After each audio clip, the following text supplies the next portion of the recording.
En terminant ce chapitre sur les prophéties accomplies dans l'histoire, pour nous préparer à comprendre les prophéties non encore accomplies, chapitre consacré surtout sur les prophéties accomplies dans l'histoire d'Israël et l'histoire du Messie.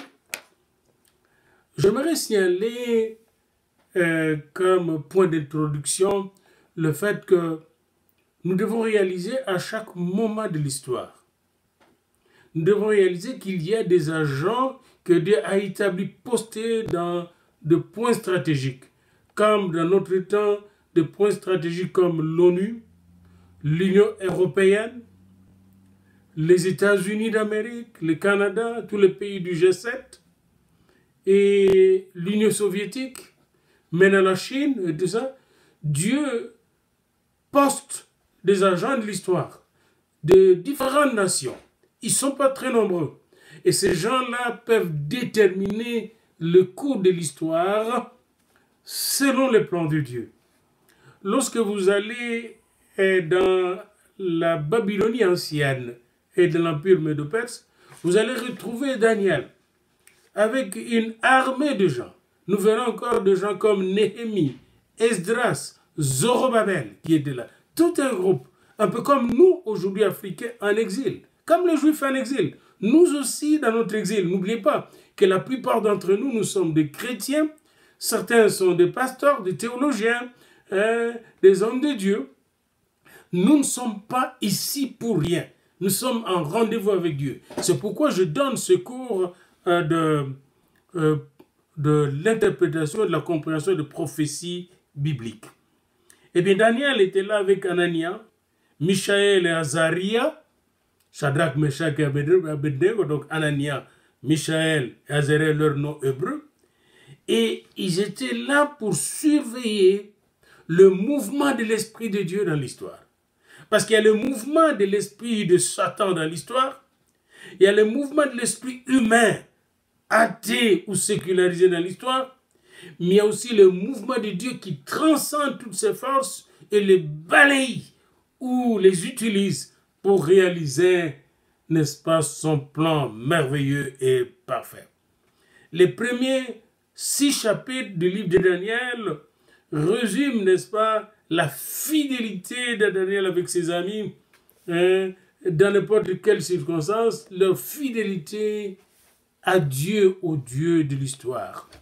Sous Nebuchadnezzar, Daniel servit comme gouverneur sur la province de Babylone et grand intendant des sages de Babylone, Daniel 2, 48.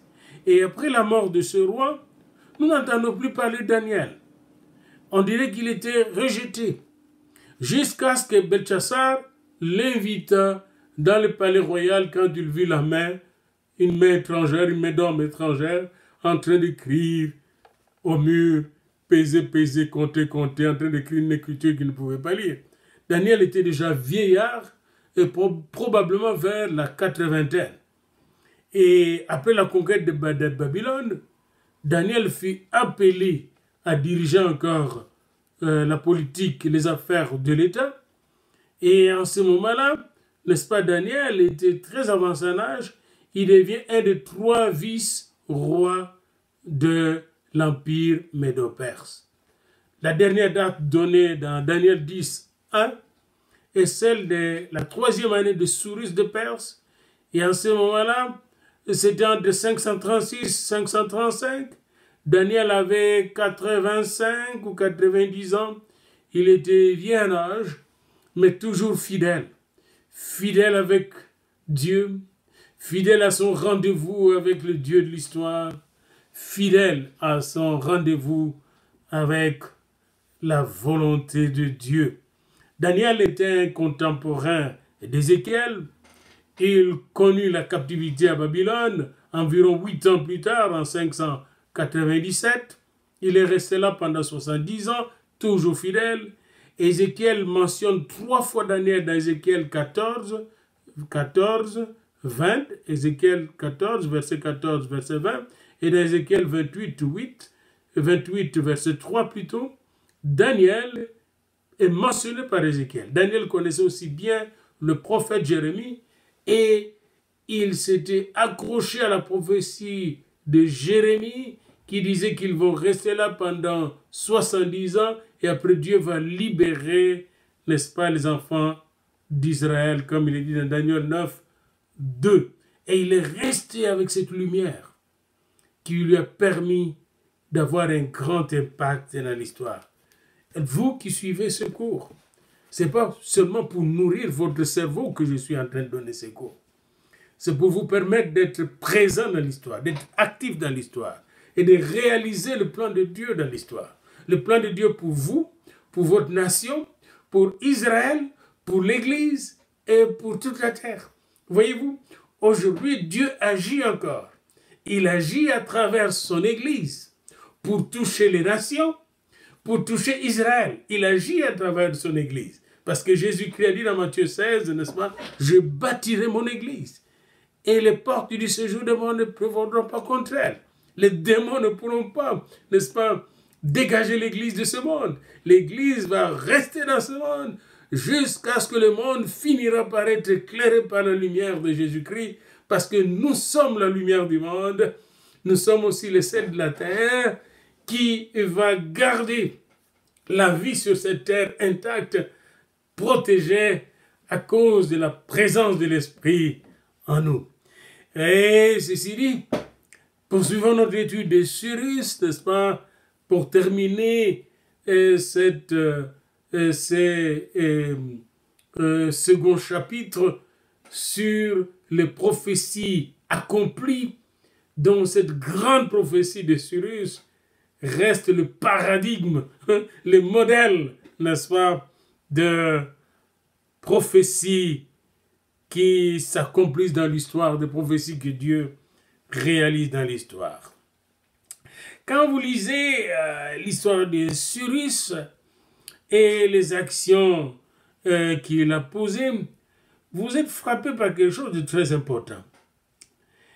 Cyrus fit publier une proclamation pour inviter les Juifs à retourner dans leur patrie en 536, juste 70 ans après la destruction de Jérusalem.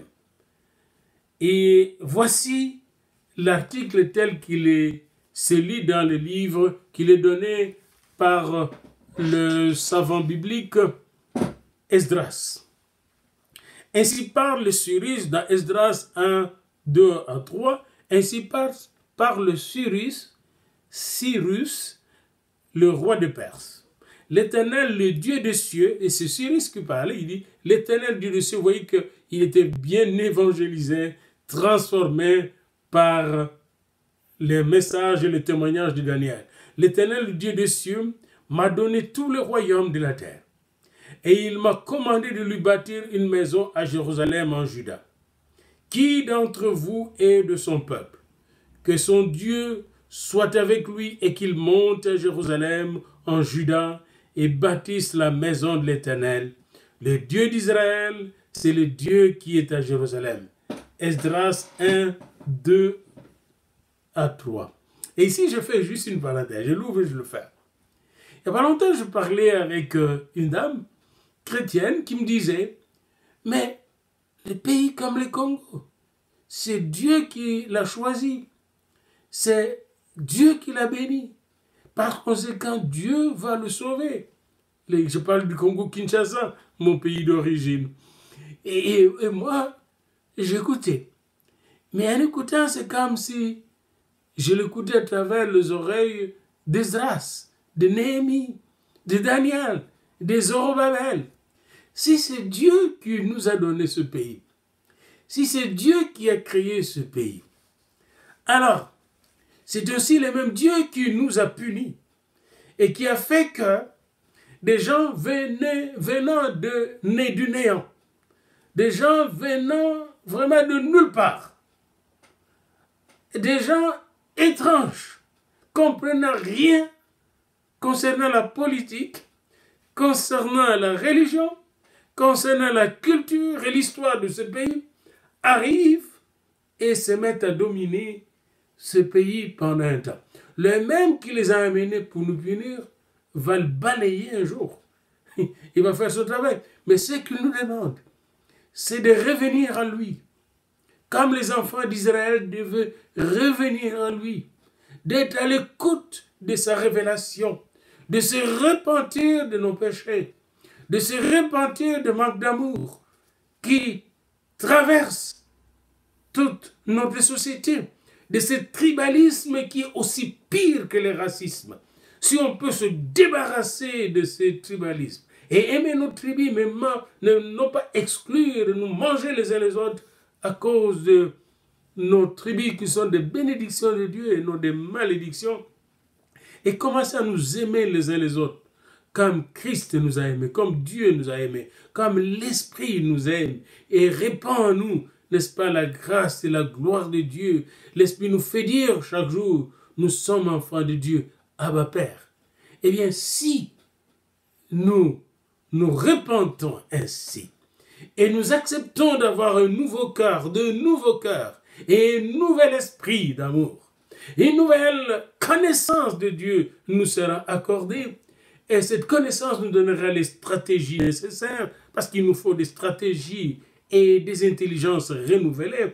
Seuls peuvent recevoir ces stratégies pour reprendre notre pays et le développer selon le plan de Dieu pour sa gloire, pour que ce pays-là, l'église de ce pays soit tellement bien gérée et bénie qu'elle sera capable, avec l'argent de ce pays, d'envoyer des missionnaires en Afrique et dans le monde pour toucher le monde. Quand je travaillais dans ce pays de l'église, on avait à ce moment-là, on disait à peu près environ 12 millions de protestants. Et j'avais un plan. Le plan était que chaque protestant, chaque année, donne $1. Et s'il donne $1, nous aurons 12 millions de dollars. Et à ce moment-là, dans la caisse de l'église du Christ au Congo, qui avait 62 dénominations et 12 millions de membres, cette caisse-là n'avait même pas 1 million.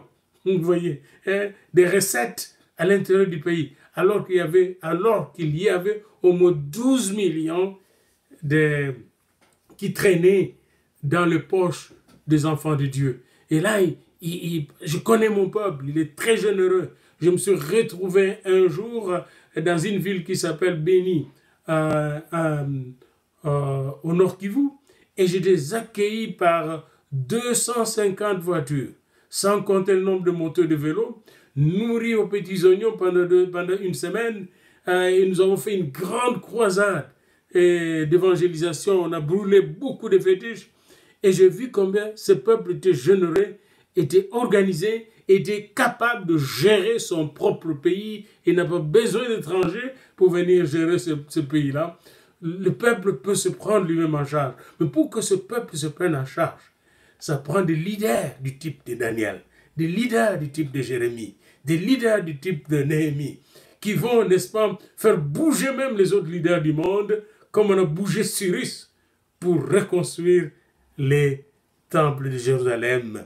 Je reviens à mon texte, je m'excuse, je ferme la parenthèse pour revenir à mon texte d'Esdras 1 à 2 à 3, et je le relis dans Cyrus écrit ce qui suit.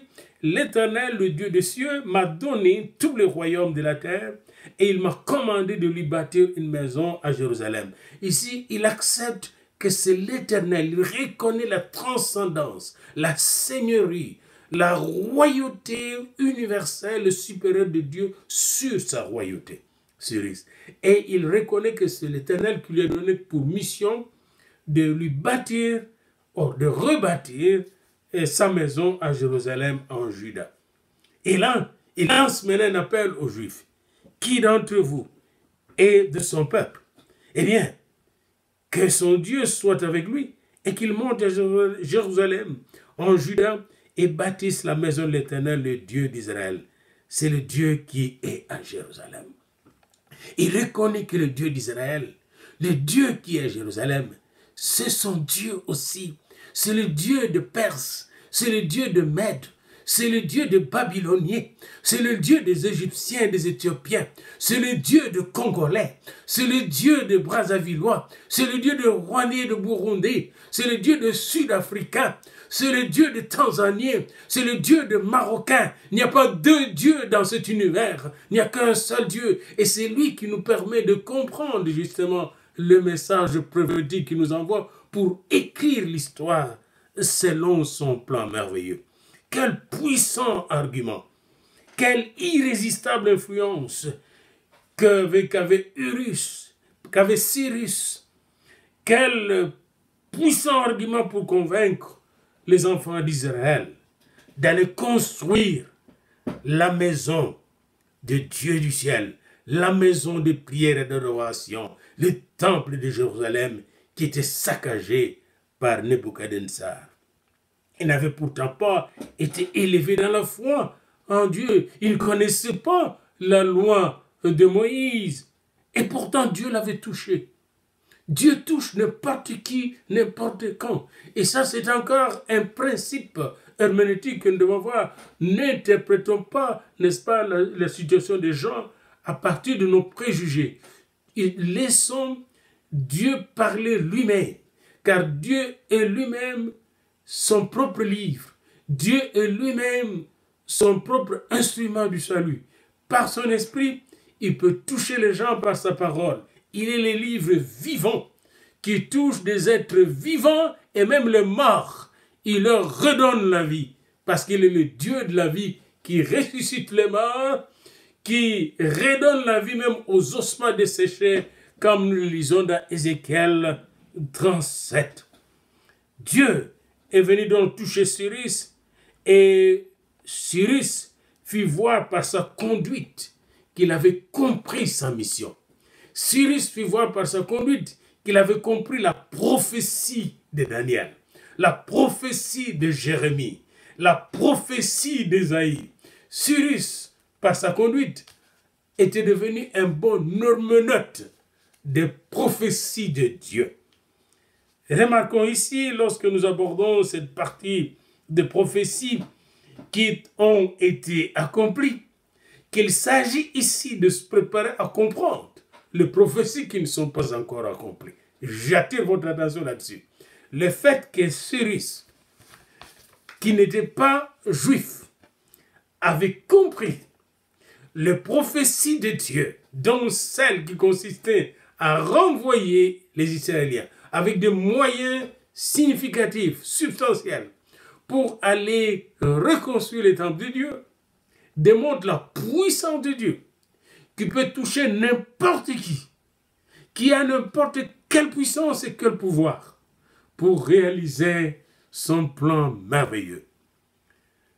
Bien-aimés dans le Seigneur, alors que Babylone était totalement détruite, comme vous le voyez, Babylone était totalement détruite. Les prophètes avaient non seulement prédit la conquête de ces Babylone, quand on regardait ces ruines, il avait prévu non seulement la conquête, mais il avait proclamé la destinée de cette ville jusqu'à la fin des temps. Ils avaient annoncé qu'elle serait frappée d'une complète désolation et ne serait plus jamais habitée même par les Arabes errants. L'Arabe n'y dressera point sa tente, avait dit le prophète Isaïe dans Isaïe 13, 19, 22. Un certain Saddam Hussein voulait s'élever et reconstruire même la tour de Babel. Il fut renversé d'un seul coup par l'armée de George Bush, qui est venu de loin, qui n'avait aucune raison pour attaquer l'Irak. Joseph Wolf, le célèbre missionnaire juif, durant son voyage en Chaldée, s'informa auprès des Arabes s'ils dressaient leur tente parmi les ruines de Babylone. Ils répondirent négativement, déclarant qu'ils craindraient en le faisant d'être visités par l'esprit de Nimrod. Nimrod qui était le premier grand civilisateur du monde, un descendant de Cam, un Camite, le fameux chasseur. Ainsi, toutes les prédications des prophètes sur cette puissante ville ont été accomplies et sont reconnues même par l'arabe le plus arriéré. L'ancien pays d'Édom nous offre un autre exemple frappant de l'accomplissement de prophéties. Les prédictions sur Édom furent faites à une époque où le sol de ce pays était très productif, bien cultivé, fertile et couvert de villes et de villages florissants. Il ne reste maintenant de ces villes édomites que des monceaux de ruines désolées, repères de cormorans, de butors, de serpents et de bêtes fauves. Le Seigneur a frappé le sol de stérilité et en fait un désert depuis des siècles en accomplissant formellement les révélations qu'il donnait à ses prophètes. Daniel a reçu des visions sur le royaume de ce monde. Arrêtons-nous un instant à la vision de Daniel que nous trouvons dans Daniel 8 sur la vision du bouc et des béliers. Cette vision est rapportée dans Daniel 8. Nous engageons le lecteur de ces chapitres à les lire tout entier. Pour nous, nous allons plus particulièrement nous attacher à l'interprétation de cette vision telle qu'elle fut donnée par l'ange Gabriel à ses prophètes. Il dit, puis il me dit, je vais t'apprendre ce qui arrivera au terme de la colère de Dieu. Car il y a un temps marqué pour la fin. Il y a un temps marqué pour la fin de l'histoire, la fin des temps, afin d'entrer dans l'éternité. Les béliers que tu as vus, Daniel, et qui avaient des cornes, ce sont les rois de Mède et de Perse, dont le reste aujourd'hui est l'empire iranien avec ses mollahs, c'est l'ayatollah. Le bouc, c'est le roi de Javan, ça c'est la Grèce, l'Europe.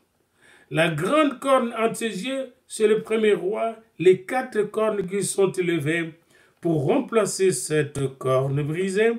Ce sont 4 royaumes qui s'élèveront de cette... Ce sont 4 royaumes qui s'élèveront de cette nation.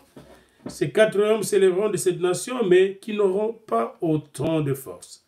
À la fin de leur domination, lorsque les pécheurs seront consumés, ils s'élèveront un roi impudent et artificieux. Sa puissance accroîtra, mais non par la force, non par sa propre force. Il fera d'incroyables ravages, il réussira dans ses entreprises, il détruira les puissants et le peuple saint.